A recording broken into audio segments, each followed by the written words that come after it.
Voici une petite façon de rendre ludique vos questionnaires en y ajoutant des images. Je vous montre différentes façons.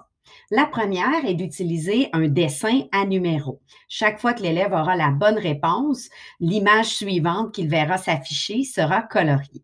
Pour ce faire, on a besoin de créer notre questionnaire, ne pas oublier de demander le nom ou de collecter encore les adresses courriels. On a besoin de quelque chose pour identifier l'élève et on va chercher sur un site d'images à colorier sur le web. J'ai fait une petite capture d'écran de l'image sans aucun coloriage pour montrer l'image de départ à l'élève. Par la suite, j'ai créé une deuxième section et je suis venue encore remettre l'image pour que l'élève la revoie, parce que lorsque l'élève va naviguer d'une section à l'autre, on veut qu'il puisse toujours voir. Et j'ai posé une question.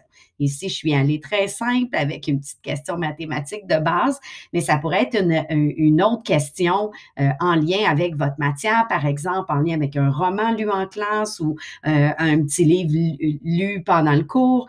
Ça pourrait être suite à un cours que vous avez fait, de venir voir si valider si les élèves ont bien compris. Ce qui est important, c'est que ce soit une réponse courte, donc soit un chiffre, soit encore du texte, pour que je puisse venir dire ici, en cliquant sur les trois petits points, de valider la réponse et que je veux absolument que la réponse soit égale ou entre tel chiffre et autre. Pour que si l'élève n'a pas la bonne réponse, il puisse voir apparaître un message. Ici, j'ai personnalisé le message. Et s'il a la bonne réponse, dans ce cas-ci, s'il indique 2, il va passer automatiquement à la section suivante.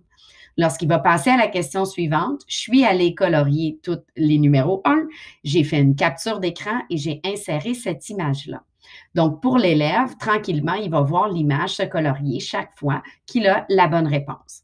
Ça, c'est avec une image à colorier, mais vous pourriez aussi faire une image qui se révèle comme une espèce d'image mystère.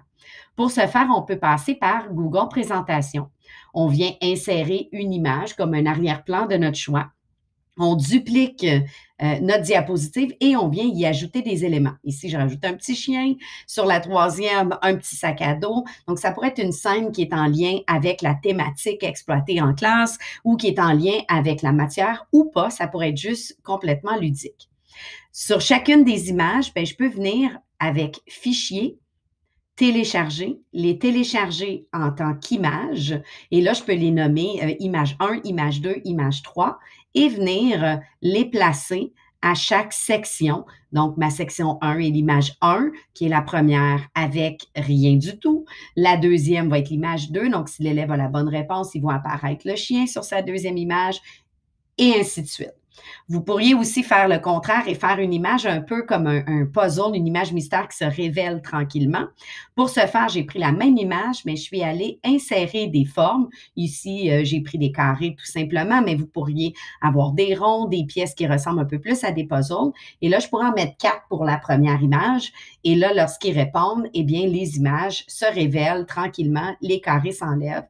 Il suffit pour moi de dupliquer pour ensuite venir enlever l'autre image. Et là, ça me fait une image qui est révélée tranquillement, une après l'autre. Donc, dupliquer encore une fois et je l'enlève. Et quand je suis prête, j'ai maintenant 4 images que je peux venir télécharger, fichier, télécharger en JPEG et ajouter à mon questionnaire. Ça ajoute un petit côté ludique pour l'élève de si j'ai bien réussi, je vais voir soit l'image se colorier, soit des ajouts à l'image, puis voir se révéler une image mystère ou autre. Donc, allez-y de votre créativité.